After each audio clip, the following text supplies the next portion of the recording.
എല്ലാ വിദ്യാർത്ഥികൾക്കും പുതിയൊരു വീഡിയോയിലേക്ക് സ്വാഗതം. ഈ വർഷത്തെ ഇൻഡസ്ട്രിയൽ ട്രെയിനിങ് ഇൻസ്റ്റിറ്റ്യൂട്ടായിട്ടുള്ള ITIയിലേക്കുള്ള പ്രവേശനത്തിനായിട്ടുള്ള റാങ്ക് ലിസ്റ്റ് വെബ്സൈറ്റിൽ പ്രസിദ്ധീകരിച്ചു. വിദ്യാർത്ഥികൾ ഓൾറെഡി ഈ റാങ്ക് ലിസ്റ്റ് പരിശോധിച്ചിട്ടുണ്ടാവും. പല വിദ്യാർത്ഥികളും ചോദിക്കുന്ന പ്രധാനപ്പെട്ട കാര്യമാണ് എങ്ങനെയാണ് ഇതിൻ്റെ അഡ്മിഷൻ നടത്തുന്നത് എന്നുള്ളത്. അപ്പോൾ iti.kerala.gov.in/iti.php എന്നുള്ള പേജ് വഴി ഈ ഒരു പേജിലേക്ക് പ്രവേശിക്കാവുന്നതാണ്. അപ്പോൾ വിദ്യാർത്ഥികൾക്ക് ഇവിടെ കാണാൻ സാധിക്കുന്നതാണ്. അല്ലാന്നുണ്ടെങ്കിൽ മുകളിലായിട്ട് നിങ്ങൾക്ക് സ്ക്രോൾ ചെയ്ത് പോകുന്നത് കാണാൻ സാധിക്കുന്നതാണ്. അതായത് നിങ്ങൾക്ക് ടു നോ യുവർ റാങ്ക് എന്ന് പറഞ്ഞുകൊണ്ട് മുകളിലോട്ട് ഇവിടെ നിങ്ങൾക്ക് പോകുന്നത് കാണാം. ജസ്റ്റ് അതിൽ ക്ലിക്ക് ചെയ്ത് കഴിഞ്ഞാലും ഈ ഒരു പേജിലേക്ക് പ്രവേശിക്കുന്നതാണ്. അപ്പോൾ ഈ ഒരു പേജിൽ വന്നിട്ട് നിങ്ങൾ കറക്റ്റായിട്ട് അത് നിങ്ങൾ ഏത് കോളേജിലാണ് അപ്ലൈ ചെയ്തിട്ടുണ്ടായിരുന്നത് ആ ഒരു കോളേജിൻ്റെ പേര് സെലക്ട് ചെയ്യുന്ന സമയത്ത് ഓട്ടോമാറ്റിക്കലി ഈ ഒരു പേജിലേക്ക് വരുന്നതാണ്. അപ്പോൾ ചില കോളേജിൻ്റേത് റാങ്ക് ലിസ്റ്റ് വന്നിട്ടില്ല, ഇതിൽ പ്രസിദ്ധീകരിച്ചിട്ടില്ല. അതുപോലെ തന്നെ ചില കോളേജുകൾ ഇതിൽ പ്രസിദ്ധീകരിച്ചത് നിങ്ങൾക്ക് കാണാനായിട്ട് സാധിക്കുന്നതാണ്. അപ്പോൾ ഈ ഒരു കോളേജിൻ്റേത് ഇതിൽ പ്രസിദ്ധീകരിച്ച് കാണുന്നില്ല. അപ്പോൾ നമുക്ക് മറ്റൊരു കോളേജ് നോക്കുന്ന സമയത്ത് അവിടെയൊക്കെ പ്രസിദ്ധീകരിച്ചത് കാണുന്നുണ്ട്. അപ്പോൾ വിദ്യാർത്ഥികൾക്ക് ഇതിൻ്റെ അഡ്മിഷൻ എന്ന് പറയുന്നത് ഈ ഒരു റാങ്ക് ലിസ്റ്റ് പ്രസിദ്ധീകരിക്കുകയും അതിനുശേഷം ആ ഒരു റാങ്ക് ലിസ്റ്റിൻ്റെ ബേസിൽ അതത് ITIകൾ നിങ്ങളെ കോൺടാക്റ്റ് ചെയ്യുകയാണ് ചെയ്യുക.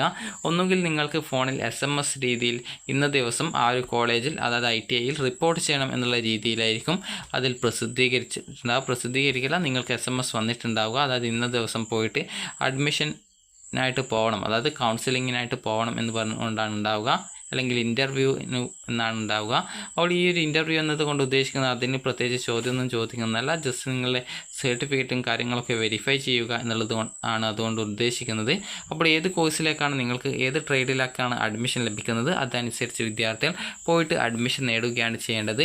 നിങ്ങൾക്ക് അവിടെ ഏതെങ്കിലും ITIയിൽ അഡ്മിഷൻ ലഭിക്കുമോ എന്നുള്ളത് അറിയുന്നതിനായിട്ട് നിങ്ങൾ അതത് ITIയിൽ കോൺടാക്റ്റ് ചെയ്താൽ മതി. അപ്പോൾ നിങ്ങൾക്ക് അതുമായി ബന്ധപ്പെട്ടുള്ള ഡീറ്റെയിൽസുകൾ അതത് ITIകളിൽ നിന്നും പറഞ്ഞു തരുന്നതായിരിക്കും. അവിടെ സീറ്റ് ബാക്കിയോ മറ്റോ ഉണ്ടെങ്കിൽ നിങ്ങളോട് അഡ്മിഷൻ എടുക്കാനായിട്ടൊക്കെ പറയും. അപ്പോൾ അതുകൊണ്ട് തന്നെ നിങ്ങൾക്ക് വേണമെങ്കിൽ ഈ ഒരു അതായത് നിങ്ങൾ അപ്ലൈ ചെയ്തിട്ടുണ്ടായിരുന്ന ITIയിൽ കോൺടാക്റ്റ് ചെയ്യാവുന്നതാണ്. അപ്പോൾ ആ ഒരു സമയത്ത് നിങ്ങൾക്ക് അതുമായി ബന്ധപ്പെട്ടുള്ള ഡീറ്റെയിൽസ് പറഞ്ഞു തരുന്നതാണ്. അപ്പോൾ നിലവിൽ ഈ ഒരു ITI അഡ്മിഷൻ എന്ന് പറയുന്നത് ഈ ഒരു റാങ്ക് ലിസ്റ്റ് തയ്യാറാക്കപ്പെടുകയും അതിനുശേഷം റാങ്ക് ലിസ്റ്റിൻ്റെ മുൻഗണനയും അതുപോലെ തന്നെ ആ ഒരു ITIയിലുള്ള സീറ്റ് വേക്കൻസിയും അനുസരിച്ച് വിദ്യാർത്ഥികളെ ഒന്നുകിൽ നിങ്ങളുടെ ഫോണിൽ കോൺടാക്റ്റ് ചെയ്ത് ഇന്ന ദിവസം കൗൺസിലിംഗ് അല്ലെങ്കിൽ ഇൻ്റർവ്യൂവിന് വരണം എന്ന് പറയും. അല്ലാന്നുണ്ടെങ്കിൽ നിങ്ങൾക്ക് SMS മുഖേന ആ ഒരു കാര്യം നിങ്ങളെ അറിയിക്കും. അപ്പോൾ കറക്റ്റായിട്ട് SMS നോക്കിയിട്ട് ഇന്നത് ഡേറ്റ് എന്ന് പറഞ്ഞിട്ടുണ്ടാവും, അല്ലെങ്കിൽ ഇന്ന ഡേറ്റിനുള്ളിൽ വരണം എന്ന് പറഞ്ഞിട്ടുണ്ടാവും. അപ്പോൾ അതിനനുസരിച്ച് നിങ്ങൾ ആ ഒരു ITIയിൽ പോയി കഴിഞ്ഞാൽ നിങ്ങൾക്ക് അഡ്മിഷൻ ലഭിക്കുന്നതായിരിക്കും. അപ്പോൾ നിങ്ങളുടെ താല്പര്യത്തിനനുസരിച്ച് വിദ്യാർത്ഥികൾ അഡ്മിഷൻ നേടുക. അതുപോലെ പല വിദ്യാർത്ഥികളും ചോദിക്കുന്ന കാര്യമാണ് ഇന്ന ട്രേഡിന് എനിക്ക് അഡ്മിഷനായിട്ട് ഇൻ്റർവ്യൂവിനായിട്ട് വിളിച്ചിട്ടുണ്ട്, അല്ലെങ്കിൽ SMS വന്നിട്ടുണ്ട്, അപ്പോൾ ആ ഒരു കോഴ്സ് എനിക്ക് ഇഷ്ടമല്ല, അല്ലെങ്കിൽ ആ ഒരു ITI വളരെ ദൂരെയാണ്, അങ്ങനെയെങ്കിൽ അടുത്ത ITIയിലേക്ക് നിങ്ങളെ വിളിക്കുമോ എന്നുള്ളത്. അപ്പോൾ അതത് ITIകളിലെ റാങ്ക് ലിസ്റ്റിൻ്റെ അടിസ്ഥാനത്തിലാണ് നിങ്ങളെ അഡ്മിഷന് വിളിക്കുമോ ഇല്ലയോ എന്നുള്ള കാര്യം പറയാനായിട്ട് സാധിക്കുക.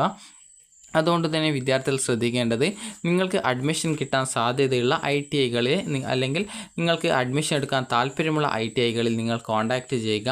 അപ്പോൾ നിങ്ങൾക്ക് അവിടെ അഡ്മിഷൻ ലഭിക്കുമോ ഇല്ലയോ എന്നുള്ള കാര്യം നിങ്ങൾക്ക് അറിയാനായിട്ട് സാധിക്കുന്നതാണ്. അപ്പോൾ നിങ്ങൾക്ക് എന്തെങ്കിലും സംശയമുണ്ടെങ്കിൽ ITI ഹെൽപ്പ് ഡെസ്കുമായിട്ട് കോൺടാക്റ്റ് ചെയ്യേണ്ടതാണ്. അതുപോലെ പല വിദ്യാർത്ഥികളും ചോദിക്കുന്ന കാര്യമാണ് എൻ്റെ റാങ്ക് ഇത്രയാണ്, അല്ലെങ്കിൽ എൻ്റെ ഇൻഡെക്സ് മാർക്ക് ഇത്രയാണ്, അപ്പോൾ അങ്ങനെയെങ്കിൽ എനിക്ക് അവിടെ അഡ്മിഷൻ കിട്ടുമോ എന്നുള്ളത്. അപ്പോൾ നിങ്ങൾ ചെയ്യേണ്ടത് ഇത്ര മാത്രമാണ്. നിങ്ങൾ ഏത് റാങ്ക് ലിസ്റ്റിലാണ്, അതായത് ഏത് ITIയുടെ റാങ്ക് ലിസ്റ്റിലാണ് ഉള്ളത് ആ ഒരു ITIയിൽ നിങ്ങൾ ഫോൺ വിളിച്ച് ചോദിക്കുക, അതായത് നിങ്ങൾക്ക് അവിടെ അഡ്മിഷൻ ലഭിക്കുമോ എന്നുള്ളത്. അപ്പോൾ നിങ്ങൾക്ക് അവിടെ നിന്നും കൃത്യമായിട്ട് അവർ മറുപടി തരുന്നതായിരിക്കും. കാരണം അഥവാ സീറ്റോ മറ്റോ വാക്കൻസി ഉണ്ടാവുകയാണെങ്കിൽ നിങ്ങളോട് വന്നിട്ട് അഡ്മിഷൻ എടുക്കാനൊക്കെ പറയും. അപ്പോൾ അതുകൊണ്ട് തന്നെ നിങ്ങൾക്ക് ആ ഒരു രീതിയിൽ ജസ്റ്റ് ഒന്ന് ITIയുമായിട്ട് കോൺടാക്റ്റ് ചെയ്ത് കഴിഞ്ഞാൽ ഈ ഒരു കാര്യങ്ങളൊക്കെ നിങ്ങൾക്ക് പറഞ്ഞു തരുന്നതാണ്. അപ്പോൾ ഇതുവരെ നിങ്ങളുടെ റാങ്ക് പരിശോധിച്ചിട്ടില്ലെങ്കിൽ ജസ്റ്റ് നിങ്ങൾ പരിശോധിച്ച് നോക്കുക. അപ്പോൾ വിദ്യാർത്ഥികൾക്ക് ഈ ഒരു വീഡിയോ ഉപകാരപ്രദമായിട്ടുണ്ട് എന്ന് കരുതുന്നു. അപ്പോൾ ഓരോ ITIകളിലേക്കും ഈ ഒരു പ്രവേശനം നടത്തുന്നത് അവിടുത്തെ വേക്കൻസി അനുസരിച്ചും അതുപോലെ റാങ്ക് ലിസ്റ്റിലെ മുൻഗണന അനുസരിച്ചുകൊണ്ടും വിദ്യാർത്ഥികളോട് അഡ്മിഷൻ നേടാനായിട്ട് പറയുകയും നിശ്ചിത സമയത്തിനകം അഡ്മിഷൻ നേടാതിരിക്കുകയാണെങ്കിൽ അടുത്തതായിട്ട് റാങ്ക് ലിസ്റ്റിൽ ഏത് വിദ്യാർത്ഥിയാണോ ഉള്ളത് ആ ഒരു വിദ്യാർത്ഥിക്ക് SMS മുഖാന്തരമോ അല്ലെങ്കിൽ ഫോൺ വഴിയോ അവരെ വിളിച്ച് ആ ഒരു ഇൻ്റർവ്യൂ അല്ലെങ്കിൽ കൗൺസിലിങ്ങിന് ഹാജരാവണം എന്നാണ് പറയുക. അപ്പോൾ വിദ്യാർത്ഥികൾക്ക് ഈ ഒരു വീഡിയോ ഉപകാരപ്രദമായിട്ടുണ്ടെങ്കിൽ ലൈക്ക് ചെയ്യുക, ഷെയർ ചെയ്യുക. Thank you for watching.